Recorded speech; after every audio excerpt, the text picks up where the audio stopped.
Hi guys, எல்லாருக்கும் வணக்கம். So இன்னைக்கு நம்ம பார்க்க போறது ஜேட்டனஸ்ட் அனிமியோட நெக்ஸ்ட் எபிசோட் தான் பார்க்க போறோம். ஸோ நீங்க இப்பதான் ஃபர்ஸ்ட் டைம் சேனலுக்கு வரீங்கன்னா மறக்காம சப்ஸ்கிரைப் பண்ணிட்டு அப்படியே பக்கத்துல இருக்க பெல் பட்டனை பிரஸ் பண்ணிக்கோங்க.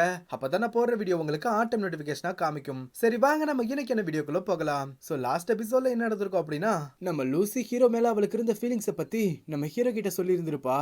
ஆனா ஒரு சில காரணங்களால ரெண்டு பேரும் வெவ்வேறு பாதையில பிரிஞ்சு போயிருந்திருப்பாங்க. அதோட போன எபிசோட முடிச்சிருப்பாங்க. இந்த எபிசோட்ல என்ன நடக்குது அப்படிங்கறத வாங்க வீடியோ பார்த்து தெரிஞ்சுக்கலாம். இந்த எபிசோட ஸ்டார்டிங் சீன்லயே நம்ம ஹீரோவும் ஷியாபாயும் குயிலி வில்லேஜுக்கு தான் வந்திருக்காங்க. நம்ம ஷியாபாய் எப்பயும் போல அங்க இருக்க எல்லா பொருட்களையும் அப்படியே ஆர்வமா போய் பார்த்துக்கிட்டு இருக்கா. அப்ப ஷியாபாய் சொல்றா, கிட்டத்தட்ட 300 வருடங்கள் ஆயிடுச்சு, ஆனா இப்ப இந்த இடம் ரொம்பவும் அமைதியா இருக்கு. என்ன அப்படின்னா இதுக்கு முன்னாடி இந்த இடம் எப்படி இருந்துச்சு? ஓ அதுவா, இதுக்கு முன்னாடி இந்த இடத்துல இருந்த 5 பெரிய ஃபேமிலிஸ்க்கு நடுவுலையும் எப்பவும் பிரச்சனை நடந்துகிட்டே தான் இருக்கும். அதனால இந்த குயிலி கிராமம் முழுவதுமே எப்பவுமே ரத்த களரியா தான் காட்சி அளிக்கும். ஆனா அதெல்லாம் முன்னாடி நடந்த கதை. இப்பதான் பல வருடங்கள் ஓடி போயிடுச்சு. அதனால இந்த இடம் இப்ப ரொம்பவும் மாறிடுச்சு. சரி அதெல்லாம் இருக்கட்டும், இப்ப நம்ம எங்க போய்கிட்டு இருக்கோம்? அந்த இடத்துக்கு தான். என்ன பலிபீடமா? ஆமா, இந்த மாதிரியான பலிபீடங்களை இந்த இடத்துல வாழ்ந்துகிட்டு இருக்க பழங்குடியின ட்ரைப்பை சேர்ந்தவங்க ஒரு புனித இடமா பாத்துக்கிட்டு இருக்காங்க. அது மட்டும் இல்ல, அந்த பலிபீடத்துக்குள்ள இருக்க ஷாமனை தான் இந்த இடத்துல இருக்க எல்லா மக்களும் கடவுளால அனுப்பப்பட்ட தூதுவர்களா பாத்துக்கிட்டு இருக்காங்க. அப்படின்னா நீ இதுக்கு முன்னாடி என்கிட்ட மென்ஷன் பண்ணது அவங்கள பத்தி தானா? ஆமா, அந்த உயிர் தழ வைக்கிற ரிச்சுவலை இதுக்கு முன்னாடி இந்த இடத்தோட ஷாமான் பண்ணி தான் நான் பார்த்திருக்கேன். அவர் இந்த இடத்துல இருக்க எல்லா மக்களுமே ஜின் ட்ரைப்போட கிரேட் ஷாமான் தான் சொல்லுவாங்க. அப்ப சடனா இந்த பலிபீடத்தோட வாயில பாதுகாத்துக்கிட்டு இருந்த 2 சோல்ஜர்ஸ் நம்ம ஹீரோவையும் ஷியோபையையும் உள்ள போக விடாம அப்படி தடுத்துக்கிட்டு இருக்காங்க. அப்ப அதை பார்த்து நம்ம ஹீரோ சொல்றான், நாங்க ஒரு முக்கியமான விஷயமா கிரேட் ஷாமான சந்திக்கிறதுக்காக இந்த இடத்துக்கு வந்திருக்கோம், அதனால தயவு செஞ்சு எங்களை உள்ள விடுங்க அப்படிங்கிற மாதிரி நம்ம ஹீரோ அந்த இடத்துல சொல்லிக்கிட்டு இருக்க. ஆனா அந்த சோல்ஜர்ஸ் நம்ம ஹீரோ சொல்ற எதையுமே கேட்கற மாதிரி இல்ல. அதை பார்த்து நம்ம ஹீரோவும் நாம சொல்றது அவங்களுக்கு புரியல போலன்ட்டு அவ செய்கை மூலியமா அந்த இடத்துல இருக்க காட்ஸ்க்கு அப்படியே புரிய வைக்க ட்ரை பண்ணிக்கிட்டு இருக்கான். அது நானும் இவளும் பலிபீடத்துக்கு போக நினைக்கிறோம் அந்த கிரேட் ஷாமான பாக்குறதுக்காக. அதை பார்த்து அவனுங்களும் செமையா கடுப்பாயி டக்குன்னு அந்த இடத்துல நம்ம ஹீரோவையும் ஷியோபையும் அப்படியே சுத்தி வளைச்சிடறானுங்க. அந்த இடத்துல இருக்க மக்களும் நம்ம ஹீரோவும் ஷியோபையும் பார்த்து அந்த இடத்துல செமையா கோவப்பட்டுக்கிட்டு இருக்காங்க. அப்ப நம்ம ஷியோபாய் சொல்றா, ஹேய் நீ ஒரு பெரிய தப்பு பண்ணிட்ட. என்ன? நான் என்ன தப்பு பண்ண? அதை கேட்ட ஷியோபாய் சொல்றா, இந்த இடத்துல இருக்க மக்களை பொறுத்த வரைக்கும் பலிபீடத்தை அவங்க புனித இடமா கருதுறாங்க. அப்படி இருக்கும்போது அந்த இடத்த நீ செய்கை மூலியமா பண்ணி காமிச்சது நீ அவங்களோட பலிபீடத்தை அவமானப்படுத்தினதா அவங்க நினைக்கிறாங்க. அடியே ஷியோபாய், அப்படின்னா இத பத்தி என்கிட்ட முன்னாடியே சொல்ல மாட்டியா? ஹேய் நான் என்ன பண்றது? நான் கிட்டத்தட்ட 300 வருடங்களா சிறையில் அடைஞ்சு போயிருந்தேன். அப்படி இருக்கும்போது இந்த மாதிரியான சின்ன சின்ன விஷயங்கள்லாம் எனக்கு சுத்தமா ஞாபகத்திலே இல்ல. அப்ப அந்த இடத்துல இருக்க மக்கள்லாம் சொல்றாங்க, இந்த 2 வெளியாட்களும் நம்ம இடத்தோட புனித தலத்தை அவமானப்படுத்திருக்காங்க, அதனால இவங்களை நாம சும்மா விடக்கூடாது. ஆமா அப்படிங்கிற மாதிரி அந்த இடத்துல இருக்க எல்லாரும் சொல்லிட்டு அந்த இடத்துல இருக்க எல்லா மக்களும் கோவத்தோட நம்ம ஹீரோவையும் ஷியோபாயும் நெருங்கி அப்படியே வந்துகிட்டு இருக்காங்க. அப்ப அந்த இடத்துல இருக்க ஒருத்தவன் சொல்றான், உனக்கு எவ்வளவு தைரியம் தான் நீ அந்த பலிப்பீடத்தை அவமானப்படுத்திருப்ப? நீ பண்ணதுக்கு உன்னை சும்மா விட மாட்டாங்க. ஆனா உன் கூட இருந்த அந்த பொண்ணு எதுவும் பண்ணல, அதனால அவளை நான் கூட்டிட்டு போறேன் அப்படிங்கிற மாதிரி அவன் சொல்ல, அப்ப பின்னாடி இருந்து அவனோட பொண்டாட்டி அவனோட பொறமண்டையிலேயே ஒண்ணு போடுறா, யோ நீ வீட்டுக்கு தானே வந்தாகணும், தொடப்பக்கட்ட ரெடியா இருக்கு அப்படிங்கிற மாதிரி அவன் சொல்லிக்கிட்டு இருக்க. அப்ப சடனா இந்த இடத்துக்கு இங்க என்ன நடந்துகிட்டு இருக்கு அப்படிங்கிற மாதிரி சொல்லிக்கிட்டு ஒருத்தவர் இந்த இடத்துக்கு வந்துகிட்டு இருக்காரு. யாருன்னு பார்த்தா இவர் தான் இந்த ஜின் ட்ரைப்போட மாஸ்டர். அப்ப அவர் சொல்றாரு, உங்க 2 பேருக்கும் என்ன வேணும்? அது நாங்க 2 பேரும் ஒரு முக்கியமான விஷயமா கிரேட் ஷாமான சந்திக்கிறதுக்காக இந்த இடத்துக்கு வந்திருக்கோம். அப்படின்னா நீங்க சென்ட்ரல் லேண்ட்ல இருந்து இந்த இடத்துக்கு வந்திருக்கீங்களா? ஆமா, நாங்க அங்க இருந்து தான் வந்திருக்கோம். சரி, நீங்க எதுக்காக கிராண்ட் ஷாமனை பார்க்க விரும்புறீங்கன்னு நான் தெரிஞ்சுக்கலாமா? அது எனக்கு தெரிஞ்ச ஒரு தோழியோட மோசமா பாதிக்கப்பட்டிருக்கு. அவ இப்ப ஒரே இடத்துல நடைபெணமா படுத்திருக்கா. கிட்டத்தட்ட 10 வருடங்களா நான் அவளை குணப்படுத்துறதுக்கான வழியை தேடி எல்லா இடங்கள்லயும் அலைஞ்சுக்கிட்டு இருந்தேன். அப்பதான் சமீபமா நான் உங்க கிரேட் ஷாமனை பத்தி கேள்விப்பட்டேன். உங்க கிரேட் ஷாமனோட உதவி மட்டும் இருந்தா என்னோட தோழி என்னால காப்பாற்ற முடியும். கண்டிப்பா இதுக்காக நீங்க என்ன கேட்டாலும் அதை பண்றதுக்கு நான் தயாரா இருக்கேன். அப்ப அதை கேட்ட அந்த மாஸ்டரும், சரி நீங்க 2 பேரும் இந்த இடத்துல வெயிட் பண்ணுங்க, நான் போய் கிரேட் ஷாமனை பத்தி பேசிட்டு வரேன் அப்படிங்கிற மாதிரி சொல்லிட்டு அவர் இந்த இடத்துல இருந்து கிளம்புறாரு. அதை கேட்ட நம்ம ஹீரோவும் இந்த இடத்துல ரொம்ப சந்தோஷப்படுறான். சோ இந்த இடத்துல இருக்க மாஸ்டரே நம்ம ஹீரோவையும் ஷியோபையும் எதுவும் சொல்லாததுனால இந்த இடத்துல இருக்க மக்கள் எல்லாம் இந்த விஷயத்தை பெருசா கண்டுக்காம அங்க இருந்து கிளம்ப ஆரம்பிச்சிடுறாங்க. அடுத்து நம்ம ஹீரோவும் வெளியே வெயிட் பண்ண ஆரம்பிக்கிறான். இன்னொரு பக்கம் நம்ம ஷியோபையும் குட்டி குரங்கும் இந்த இடத்துல இருக்க பழங்களை எல்லாம் வாங்கி அப்படியே சாப்பிட்டுக்கிட்டு இருக்காங்க. அப்படியே கொஞ்சம் கொஞ்சமா நேரம் போய்கிட்டு இருக்க நம்ம ஹீரோவும் ஷியோபையும் அந்த இடத்துல ரொம்ப நேரமா வெயிட் பண்ணிக்கிட்டு இருக்காங்க. அப்ப இதெல்லாம் பாத்துக்கிட்டு இருந்து அந்த இடத்துல இருந்த கார்ட்ஸ்ல ஒருத்தவன் நம்ம ஹீரோ குடிக்கிறதுக்காக தண்ணீரை கொடுக்கறான். அப்ப அந்த கார்டு செய்கை மூலியமா நம்ம ஹீரோ கிட்ட அதை குடி அப்படிங்கிற மாதிரி பண்ண, அதை பார்த்து நம்ம ஹீரோ ரொம்ப நன்றின்னு சொல்லிட்டு அந்த தண்ணி அப்படியே குடிக்கிறான். ஆனா நம்ம ஹீரோ குடிச்ச வேகத்துக்கு அந்த தண்ணி எல்லாத்தையும் அப்படியே வெளியே துப்பிடுறான். என்னன்னு பார்த்தா நம்ம ஹீரோ குடிச்சது தண்ணி கிடையாது, இது இந்த ட்ரைப்போட ரொம்ப ஸ்ட்ராங்கான ஒரு ஒயினா. அப்ப நம்ம ஹீரோவை பார்த்துட்டு அந்த இடத்துல இருக்க எல்லா மக்களும் சிரிச்சுக்கிட்டு இருக்காங்க. அப்ப அந்த கார்ட் சொல்றான், இது எங்க பிரிவோட ரொம்ப ஸ்ட்ராங்கான ஒரு ஒயின், கண்டிப்பா உன்னால இதையெல்லாம் குடிக்க முடியாது அப்படிங்கிற மாதிரி சொல்லிக்கிட்டு இருக்கும் போதே அப்ப டக்குன்னு அந்த இடத்துக்கு வந்த நம்ம ஷியோபாய் நம்ம ஹீரோ கையில இருக்க ஒயின் அப்படியே புடிங்கிட்டு போய் அப்ப அப்படியே ஒரு சொட்டு விடாம எல்லாத்தையும் சும்மா அசால்ட்டா குடிச்சு முடிச்சிடுறா. அதை பார்த்து அங்க இருந்த எல்லாரும் அப்படியே ஷாக் ஆகுறாங்க.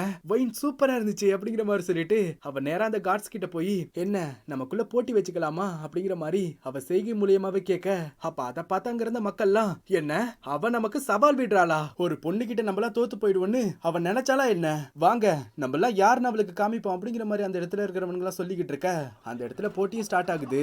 நம்ம ஷியோபாய் அந்த இடத்துல வெளுத்து கட்டிக்கிட்டு இருக்கா.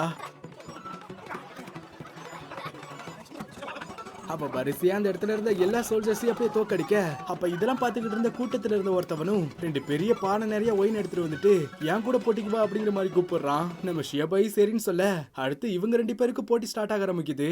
அந்த இடத்துல இருக்க எல்லா மக்களும் இதை அப்படியே ஆரவாரமா பார்த்து அப்படியே என்ஜாய் பண்ணிக்கிட்டு இருக்காங்க. நம்ம ஹீரோ தான் என்ன நடக்குதுன்னு புரியாம முடிச்சுக்கிட்டு இருக்கான். அப்படியே இந்த இடத்துல சீன் கட்டாக அடுத்த சீன்ல அந்த ஜின் ஃபேமிலியோட தலைவர் நேரா அந்த கிரேட் ஷாமனை பார்த்து தான் பேசிக்கிட்டு இருக்காரு. கிரேட் ஷாமான், சென்ட்ரல் லேண்ட்ல இருந்து ரெண்டு பேரும் உங்களை பாக்குறதுக்காக இந்த இடத்துக்கு வந்திருக்காங்க. அப்ப அதை கேட்ட அந்த ஷாமான் சொல்றாரு, கிட்டத்தட்ட 100 வருடங்களா நான் இந்த பலிபீடத்தை விட்டு வெளியவே வரல. அப்படி இருக்கும்போது சென்டர் பிளேன்ல இருந்து எதுக்காக என்ன தேடி ரெண்டு பேர் வந்திருக்காங்க, அது ஏன்னு தெரியல. ஆனா இந்த இடத்துக்கு வந்திருக்கிறது ஒரு ஆணும் பொண்ணும். அவங்க சொன்னதை வச்சு பார்க்கும்போது அவங்க நண்பர் ஒருத்தரை நீங்க குணப்படுத்துறதுக்கு உதவி பண்ணணுமா. அப்ப அதை கேட்ட அந்த ஷாமான் சொல்றாரு, நான் இந்த இடத்துல இருக்க கடவுளுக்கு இரவும் பகலுமா சேவை பண்ணிக்கிட்டு இருக்கேன். அப்படி இருக்கும்போது அவங்கள பாக்குறதுக்கெல்லாம் எனக்கு சுத்தமா நேரம் இல்ல. அவங்கள திரும்பி இங்க இருந்து போக சொல்லிடு. அதை கேட்ட இவனும் சரின்னு சொல்லிட்டு அங்க இருந்து கிளம்புறான். ஆனா அப்ப சடனா அந்த ஷாமான் சொல்றாரு, ஒரு நிமிஷம், அந்த நபர் எந்த நோயால பாதிக்கப்பட்டிருக்கதா அவ சொன்னான். அதை கேட்ட இவன் சொல்றான், அது எனக்கு ஒழுங்கா தெரியல. ஆனா அவ 10 வருடங்களா ஒரே இடத்துல நடைபெறமா படுத்திருக்காளாம். அப்ப அதை கேட்ட அந்த கிராண்ட் மாஸ்டரும் சரி அவங்களை இந்த இடத்துக்கு அழிச்சிட்டு வா அப்படிங்கிற மாதிரி சொல்றாரு. அதை கேட்ட இவரும் சரின்னு சொல்லிட்டு அங்க இருந்து கிளம்பிடுறாரு. ஆக்சுவலா அந்த இடத்துல இருக்க ஷாமானும் விச் ட்ரைப்பை சேர்ந்தவராதான் இருப்பாருன்னு நினைக்கிறேன். அப்படியே இந்த இடத்துல சீன் கட்டாக அதே நேரத்துல இங்க நம்ம ஷியோபாயை தான் காமிக்கிறாங்க. அவ ஃபுல்லா குடிச்சு சம போதையில இருக்கா. நான் வின் பண்ணிட்டேன் அப்படிங்கிற மாதிரி அவ அந்த இடத்துல கத்திக்கிட்டு இருக்க. அப்ப இவ கூட போட்டி போட்ட அந்த பெரியாலும் அந்த இடத்துல விழுந்து மட்டையாயிடுறான். அதை பார்த்து அந்த இடத்துல இருந்த எல்லா மக்களும் அப்படியே கத்தி ஆரவாரம் பண்ணிக்கிட்டு இருக்காங்க. அப்ப நம்ம ஷியோபாயும் போதையில 300 வருடம், கிட்டத்தட்ட 300 வருஷம் ஆயிடுச்சு. ஹே குயிலி, என் பக்கத்துல வா, உண்மையை சொல்லு, உனக்கு என்ன பிடிச்சிருக்கா, இங்க வா அப்படிங்கிற மாதிரி சொல்லிட்டு நம்ம ஹீரோவை அப்படியே இருக்கமா பிடிச்சிக்கிறா. ஹே ஷியோபாய், நீ என்ன பண்ணிக்கிட்டு இருக்க, நீ பயங்கரமா குடிச்சிருக்க, அதை விட்டு தள்ளு. உன்னோட மனசுக்குள்ள நீ சொல்ல முடியாத கஷ்டங்களை வச்சிருக்க, அதை என்னால நல்லாவே புரிஞ்சுக்க முடியுது அப்படிங்கிற மாதிரி சொல்லிட்டு நம்ம ஷியோபாய் அந்த இடத்துல போதையில நம்ம ஹீரோவை போட்டு தொந்தரவு பண்ணிக்கிட்டு இருக்கா. அப்ப இந்த இடத்துக்கு வந்த தலைவரும் இங்க நடக்கிற எல்லா கூத்தையும் பார்த்துட்டு அவர் நேரம் நம்ம ஹீரோ கிட்ட தான் வந்து சொல்றாரு, இங்க பாருங்க மிஸ்டர், உங்களை ஷாமான் பாக்குறதுக்கு ஒத்துக்கிட்டாரு, அதனால என்ன பின்தொடர்ந்து வாங்க. அப்புறம் நான் தான் இந்த ஜின் ஃபேமிலியோட மாஸ்டர், என்ன நீங்க கூனு கூப்பிடலாம். உங்களோட உதவிக்கு ரொம்பவும் நன்றி மாஸ்டர் அப்படிங்கிற மாதிரி சொல்லிட்டு நம்ம ஹீரோ ஷியோபாய் அப்படியே முதுகுல தூக்கிக்கிட்டு அவர் அப்படியே ஃபாலோ பண்ணிக்கிட்டே போய்கிட்டு இருக்கான். அடுத்து நம்ம ஹீரோவை இந்த பலிபீடத்துக்குள்ளார காலடி எடுத்து வச்ச அடுத்த நொடியே உள்ள இருக்க நம்ம ஷாமானுக்கு ஏதோ ஒண்ணு வித்தியாசமா தெரிய ஆரம்பிக்குது. அவர் அதெல்லாம் பார்த்து அப்படியே ஷாக் ஆக அப்ப சடனா இந்த இடத்துக்கு நம்ம ஹீரோ கூட்டிட்டு வந்த அந்த மாஸ்டர் கூவும், கிராண்ட் ஷாமான், நான் இவங்களை கூட்டிட்டு வந்துட்டேன் அப்படிங்கிற மாதிரி சொல்றாரு. இங்க பாரு கூ, நீ கொஞ்சம் வெளியே இருக்கியா, நான் இவங்க கிட்ட தனியா கொஞ்ச நேரம் பேசணும். சரி நீ சொல்லு, எதுக்காக என்ன பாக்குறதுக்காக இந்த இடத்துக்கு வந்திருக்க. கிரேட் ஷாமான், எனக்கு தெரிஞ்ச ஒரு தோழி இருக்கா, அவ டிவைன் ஸ்வார்ட் ஃபார்மேஷனால அட்டாக் பண்ணப்பட்டா. அதுல அவளோட சோல் மொத்தமா அழிஞ்சு போயிருந்திருக்கணும். ஆனா ஒரு சில காரணங்களால அவ கிட்ட இருந்த ஹீகுவான் பெல்லால அவளோட சோலோட ஒரு சில பகுதி அதுக்குள்ள உறிஞ்சப்பட்டிருக்கு. அதுக்கப்புறத்துல இருந்து அவ கடந்த 10 வருடங்களா ஒரு நடைபீனமா தான் படுத்து கிடக்குறா. ஆனா எனக்கு ரீசெண்டா இப்பதான் உங்களை பத்தி தெரிய வந்துச்சு. தயவு செஞ்சு என்னோட தோழியை நீங்க காப்பாத்துங்க, நான் உங்க கிட்ட கெஞ்சி கேட்டுக்கிறேன் அப்படிங்கிற மாதிரி சொல்லிட்டு நம்ம ஹீரோ அந்த இடத்துல ரொம்ப கெஞ்சி கேட்டுக்கிட்டு இருக்கான். அப்ப அதே நேரத்துல நம்ம ஹீரோ சொல்ல அந்த இடத்துல எரிஞ்சுக்கிட்டு இருக்க நெருப்பு மூலியமா அங்க நடந்த விஷயங்கள் எல்லாத்தையும் அப்படியே பாத்துக்கிட்டு இருக்காரு. அப்ப அந்த ஷாமான் சொல்றாரு, நீ பேசிக்கிட்டு இருக்க அந்த தோழி அவ கல்ட்ட சேர்ந்தவளா, அது மட்டும் இல்லாம அந்த பொண்ணு அந்த டிவைன் ஸ்வார்ட் ஃபார்மேஷன்ல இருந்து உன்னை காப்பாத்துறதுக்காக அவ அந்த இடத்துல கல்ட்டோட சீக்ரெட் டெக்னிக்கான லவ் ஸ்டெக் மந்திரத்தை பயன்படுத்தி இருக்கா. நான் சொல்றது சரியா? ஆமா, நீங்க சொல்றது எல்லாமே சரிதான். என்னதான் வெளிய மக்கள் எல்லாரும் கல்ட்ட பத்தி ரொம்ப தப்பா பேசிக்கிட்டு இருந்தாலும் ஆனா அவ ஒண்ணு அப்படிப்பட்டவ கிடையாது. அவ ரொம்பவும் நல்ல மனசு கொண்டவ. அவ என்னை காப்பாத்துறதுக்காக அவளோட உயிரியை பணைய வச்சா. அதனால கிரேட் ஷாமான், எப்படியாவது உங்களோட திறமைகளை பயன்படுத்தி அவளை எப்படியாவது காப்பாத்துங்க. அவளை தயவு செஞ்சு எப்படியாவது காப்பாத்துங்க. நீ என்கிட்ட இப்ப ஆன்மாவை உயிர் தழ வைக்கிற டெக்னிக்கை பத்தி பேசிக்கிட்டு இருக்க. உண்மையை சொல்ல போனா எனக்கு அதை பத்தின ஒரு சில விஷயங்கள் தெரியும். ஆனா உன்னோட தோழியை என்னால முழுமையா காப்பாற்ற முடியுமான்னு எனக்கு தெரியல. அதுக்கு முன்னாடி நான் கேட்கிற கேள்விக்கு நீ பதில் சொல்லி ஆகணும். உண்மையை சொல்லு, எனக்கு இந்த உயிர் தழ வைக்கிற டெக்னிக்கை பத்தி தெரியும்னு உன்கிட்ட யார் சொன்னா? அப்ப அதை கேட்ட நம்ம ஹீரோவும் அங்க படுத்திருக்க ஷியோபையை தான் அப்படியே திரும்பி பாக்குறான். கிரேட் ஷாமான், இப்ப அவ ரொம்பவும் குடிச்சிருக்கா. அதனால இப்போதைக்கு உங்க கேள்விக்கு என்னால பதில் சொல்ல முடியாது. ஆன்மாவை உயிர் தழ வைக்கிற ரிச்சுவல் ஜின் ஷாமான்களோட பாரம்பரியமான நுட்பம். ஈவன் இந்த விஷயங்களை பத்தி எங்க பழங்குடியின ட்ரைப்பை சேர்ந்தவங்களுக்கே முழுசா எதுவும் தெரியாது. அப்படி இருக்கும்போது இந்த எல்லா விஷயங்களையும் பத்தி இந்த பொண்ணுக்கு தெரிஞ்சிருக்கு. அது மட்டும் இல்லாம இந்த பொண்ணு பார்க்க ரொம்பவும் எங்கா வேற இருக்கா. இவளுக்கு எப்படி இந்த விஷயங்கள்லாம் தெரியும்? சரி விடு, இப்ப அந்த பொண்ணு போதையில இருக்கிறதுனால அவ எழுந்ததும் இந்த விஷயங்களை பத்தி நான் அவகிட்டே கேட்டு தெரிஞ்சுக்கிறேன். அப்புறம் இந்த இடத்தோட மாஸ்டருக்கு நீங்க தற்காலிகமா இங்க தங்குற மாதிரி உங்களுக்கு இடத்தை ஏற்பாடு பண்ணி கொடுப்பான். நீங்க அங்க போய் ரெஸ்ட் எடுங்க. மத்த விஷயங்களை நம்ம அப்புறம் பேசிக்கலாம் அப்படிங்கிற மாதிரி அந்த கிரேட் ஷாமான் சொல்ல, அப்ப இதெல்லாம் கேட்ட நம்ம ஹீரோவும் ரொம்பவும் நன்றி கிரேட் ஷாமான் அப்படிங்கிற மாதிரி சொல்லிக்கிட்டு இருக்கான். சோ அப்படியே இந்த இடத்துல சீன் கட் ஆகுது. சோ அடுத்த சீன்ல ஃபெங் பலத்தா கூட மேன்ஷனை தான் காமிக்கிறாங்க. அந்த இடத்துல இப்ப எல்லா முக்கியமானவர்களும் அப்படி கூடி இருக்காங்க. அப்ப இந்த இடத்துக்கு வந்து இந்த எல்டர் ஷாங்குவன் சொல்றாரு, எல்லாரும் கொஞ்சம் அமைதியா இருங்க. நம்ம செக்டோட மாஸ்டர் தனிமைப்படுத்தப்பட்ட கல்டிவேஷன்ல இருக்காரு. அதனால அவரால் இந்த இடத்துக்கு வர முடியாது. அதனால டெம்பரவரியா இந்த விஷயங்களை இப்ப நான் தான் பாத்துக்கிறேன். இந்த இடத்துக்கு வந்திருக்க நீங்க எல்லாரும் இத புரிஞ்சுப்பீங்கன்னு நினைக்கிறேன். அப்ப அந்த இடத்துல இந்த சீனியர் லீ சொல்றான், இப்ப இந்த ஃபெங் பள்ளத்தாக்குல நிலைமை ரொம்ப மோசமா இருக்கு. அதனால இப்ப இந்த இடத்துக்கு வந்திருக்க விருந்தினர்களை எங்களால ஒழுங்கா கவனிச்சுக்க முடியல. நீங்க பண்ண எல்லா உதவிகளுக்கும் கண்டிப்பா இந்த இடத்துல இருக்க பிரச்சனைகள்லாம் தீர்ந்ததுக்கு அப்புறம் நேர்ல வந்து உங்களை பார்த்து நாங்க நன்றி சொல்லுவாங்க. அப்ப இதெல்லாம் கேட்ட தியான்மின் கோயில சேர்ந்த அந்த மாங்க் சொல்றான், அதெல்லாம் பரவாயில்ல இருக்கட்டும். ஒருவேளை இந்த இடத்துல நடந்த எல்லா விஷயங்களுக்கும் கல்ட்ட சேர்ந்தவங்க தான் காரணமா இருந்தா எங்க கிட்ட உதவி கேட்கறதுக்கு நீங்க தயங்காதீங்க.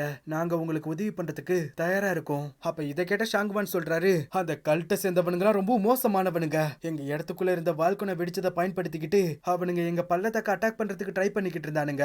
நல்ல வேலை இந்த இடத்த சுத்திலும் போடப்பட்டிருந்த பயங்கரமான பாதுகாப்பால அவங்களால எதுவுமே பண்ண முடியல. ஆனா எங்க இடத்துக்குள்ள வந்து இவ்வளவு பிரச்சனைகளை பண்ண கல்ட்ட சேர்ந்த 2 பேரு எங்க கிட்ட இருந்து தப்பிச்சு போயிட்டாங்க. அப்ப அந்த சீனியர்லி சொல்றான், ஆனா இந்த இடத்துல இருக்க யாருமே கவலைப்படாதீங்க. நாம கண்டிப்பா அந்த கல்ட்ட சேர்ந்த 2 பேரையும் சும்மா விட மாட்டோம். நாம கண்டிப்பா அவங்கள தேடி கண்டுபிடிப்போம் அப்படிங்கிற மாதிரி சொல்லிக்கிட்டு இருக்கான். அப்ப இந்த இடத்துல நம்ம லூசி சொல்றா, ஒரு நிமிஷம், நேத்து நைட்டு நாங்க லியா கூட ஃபைட் பண்ணிக்கிட்டு இருக்கும் போது அப்ப அந்த லியா அவ குயிலி வில்லேஜ பத்தி மென்ஷன் பண்ணா. அப்ப அதை கேட்ட அந்த மாங்க் சொல்றான், அப்படின்னா நம்ம இதுக்கப்புறம் அந்த குயிலி கிராமத்துல போய் நம்மளோட விசாரணையை தொடங்க வேண்டியதுதான். அப்படியே இந்த இடத்துல சீன் கட்டாக அடுத்த சீன்ல நம்ம ஹீரோவை தான் காமிக்கிறாங்க. அப்ப இந்த இடத்துக்கு பயங்கரமான தலைவலியில நம்ம ஷியோபை ஹீரோ பாக்குறதுக்காக வந்துகிட்டு இருக்கா. என்ன கடைசியா நீ முடிச்சுக்கிட்டியா? குயிலி, எனக்கு தலை பயங்கரமா வலிக்குது. இந்தா இத குடி. சரி, அந்த கிராண்ட் ஷாமனை நீ பாத்தியா? நான் பார்த்தேன். அவருக்கு அந்த உயிர் தழ வைக்கிற டெக்னிக்கை பத்தி நல்லாவே தெரிஞ்சிருக்கு. ஆனா அதுக்கு முன்னாடி உனக்கு எப்படி இந்த விஷயங்கள்லாம் தெரியும்னு தெரிஞ்சுக்கிறதுக்காக அவர் காத்துக்கிட்டு இருக்காரு. சரி விடு, விடிஞ்சதும் நீ என்ன அவர்கிட்ட கூட்டிட்டு போ அப்படிங்கிற மாதிரி நம்ம ஷியோபாய் சொல்ல, அதை கேட்ட நம்ம ஹீரோ சரி அப்படிங்கிற மாதிரி சொல்றான். ஆனா இப்ப சடனா இந்த இடத்துல ஏதோ ஒண்ணு தப்பா நடந்துகிட்டு இருக்கு. இந்த இடத்துக்கு வெளியில பயங்கரமான காத்து அப்படியே வீசிக்கிட்டு இருக்க. ஏதோ மிருகங்கள்லாம் கத்துற மாதிரி அந்த இடத்துல பயங்கரமான சத்தங்கள்லாம் கேட்டுக்கிட்டு இருக்கு. எல்லா மக்களும் அங்கெங்கேயும் பயந்து போய் அப்படியே ஓடிக்கிட்டு இருக்காங்க. அப்ப ஷியோபாயும் வானத்தை பார்த்துட்டு இந்த இடத்துல ஏதோ ஒண்ணு தப்பா நடக்க போகுது அப்படிங்கிற மாதிரி சொல்லிக்கிட்டு இருக்கா. சோ இதோட இந்த எபிசோட் முடியுது நண்பா. இந்த எபிசோட் கண்டிப்பா உங்க எல்லாருக்கும் பிடிச்சிருக்கும்னு நினைக்கிறேன். அண்ட் பிடிச்சிருந்துச்சுன்னா மறக்காம சப்ஸ்கிரைப் பண்ணிட்டு அப்படியே பக்கத்துல இருக்க பெல் பட்டனை பிரஸ் பண்ணிக்கோங்க. சரி, நாளைக்கு உங்களை அடுத்த எபிசோட்ல வந்து பாக்குறேன். தேங்க்யூ.